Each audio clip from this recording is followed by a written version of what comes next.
Hop. Si tu bouches là avec ta main et que tu sens qu'il n'y a pas trop de fuite, c'est bon? Super.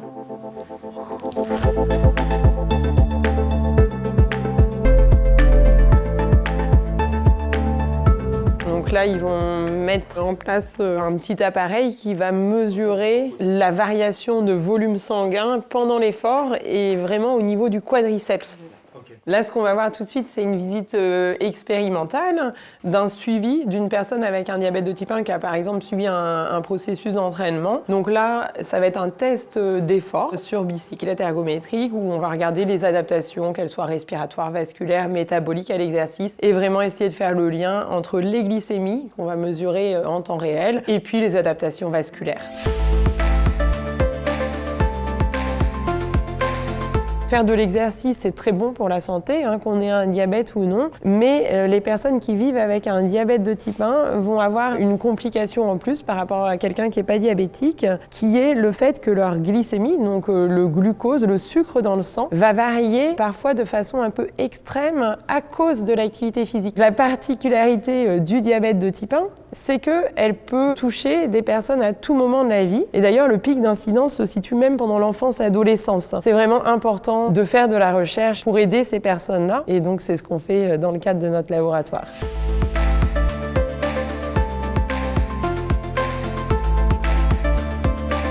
Une partie de notre activité s'exerce sur la plateforme Eurasport, une plateforme de recherche de l'Université de Lille, qui est un outil à la fois un laboratoire, mais un outil de valorisation de cette compétence vers les secteurs socio-économiques.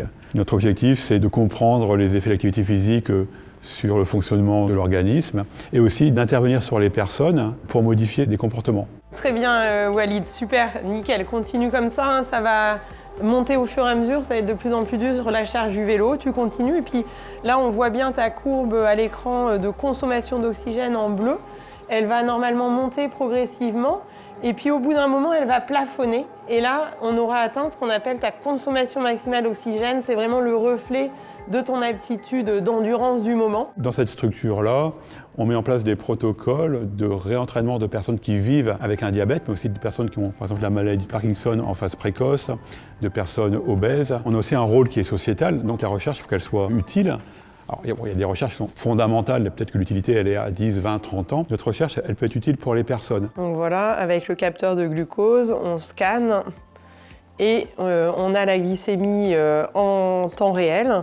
Donc là, 153, c'est bien, c'est tout à fait dans la norme de normoglycémie. L'objectif général, finalement, nous, c'est d'aider les personnes qui vivent avec le diabète de type 1 à éviter les hypo ou les hyperglycémies à l'exercice en leur proposant des solutions adaptées. Donc finalement, c'est des conseils pratiques, d'une part pour que ça motive la personne à pratiquer, qu'il fasse moins d'hypoglycémie pendant le sport, mais aussi qu'au final, au bout de plusieurs semaines d'entraînement, les personnes aient le maximum de bénéfices vasculaires. Donc c'est vraiment optimiser les effets de l'entraînement pour les personnes avec un diabète de type 1.